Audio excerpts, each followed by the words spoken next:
Salutations, chers amis. Aujourd'hui, alors que nous poursuivons notre voyage à travers le livre « La tragédie des siècles », nous examinerons le chapitre 22, intitulé « Prophétie accomplie ». Si vous regardez ces vidéos pour la première fois, ou si vous n'avez pas encore téléchargé ce livre, je vous invite à vous en procurer une copie gratuite dès aujourd'hui sur le site qui s'affiche sur votre écran.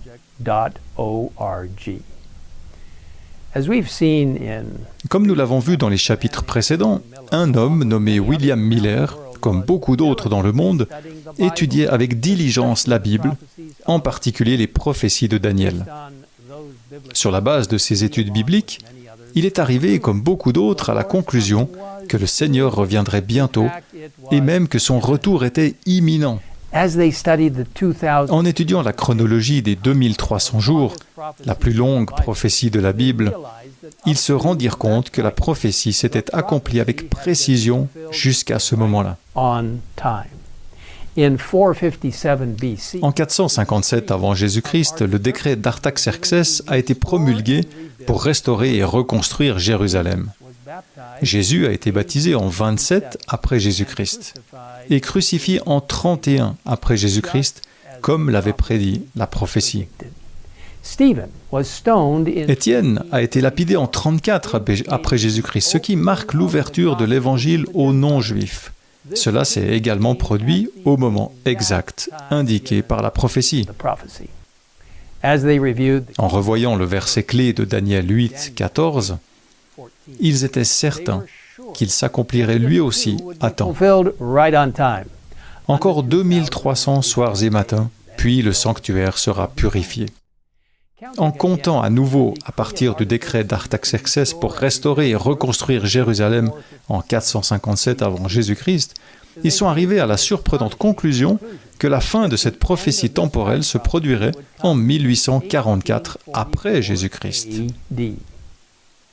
Suivant la croyance commune de l'époque selon laquelle la Bible faisait référence à la terre comme étant le sanctuaire à purifier, ils ont conclu que cela devait signifier que le Christ allait revenir et qu'il allait purifier la terre par le feu.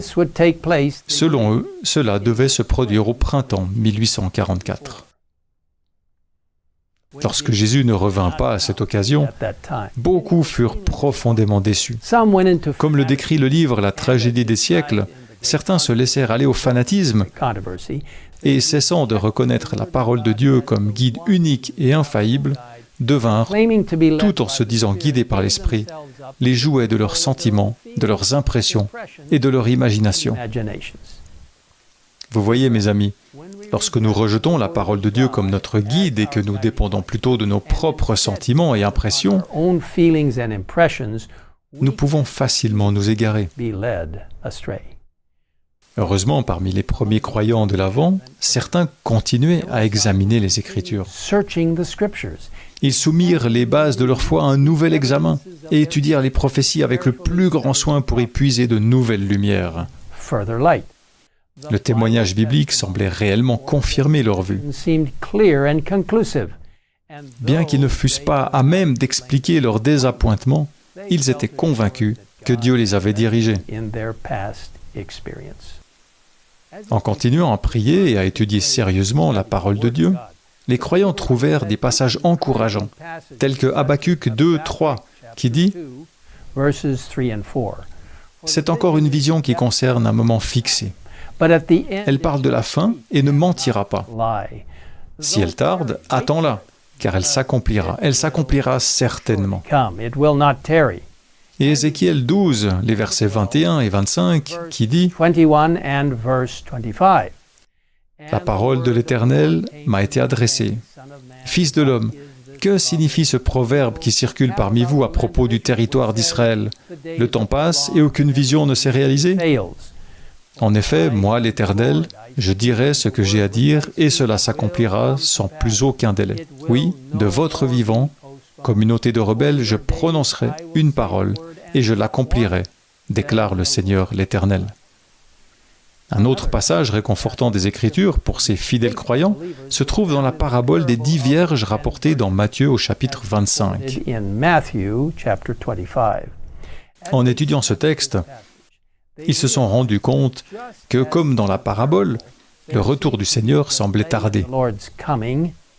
Néanmoins, ils étaient déterminés à ne pas perdre espoir, sachant que sa parole s'accomplirait. Mais l'une de leurs découvertes les plus importantes fut sans doute de constater que le décret d'Artaxerxès, point de départ des 2300 jours, était entré en vigueur à l'automne 457 avant Jésus-Christ, et non au début de l'année, comme ils le pensaient jusque-là.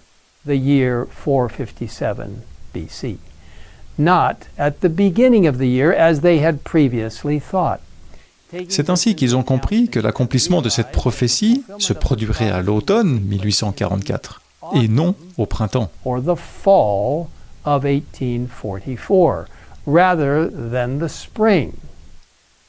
Fort de cette importante prise de conscience, les croyants ont poursuivi leur étude.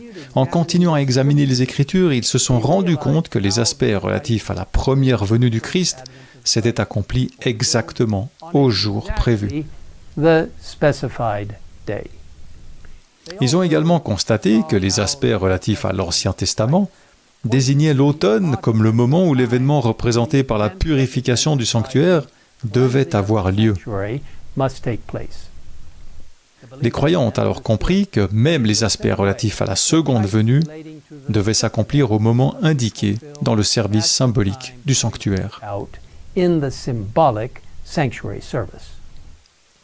Selon le système mosaïque, la purification du sanctuaire, ou le grand jour des expiations, avait lieu le 10e jour du 7e mois juif, comme l'indique Lévitique 16 au verset 29 à 34.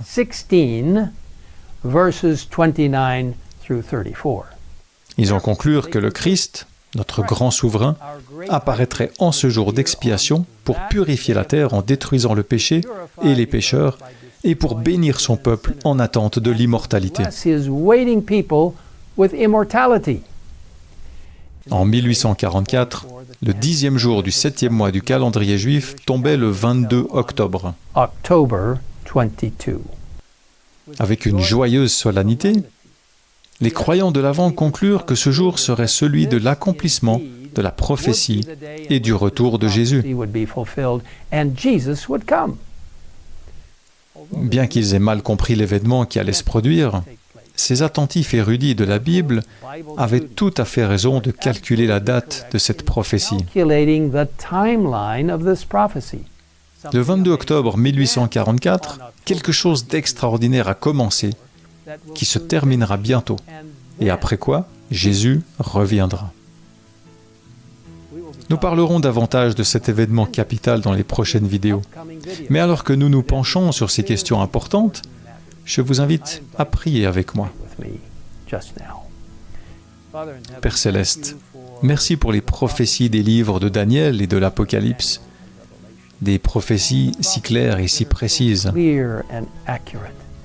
Nous te remercions de ce que, au cours des âges, tout s'est accompli selon les prophéties, au moment prévu.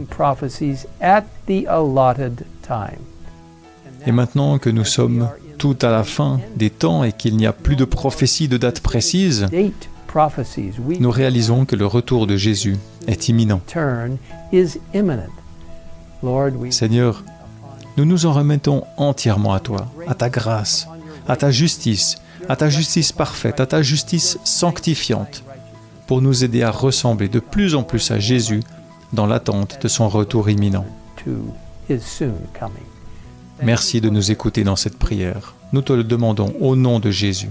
Amen. Amen.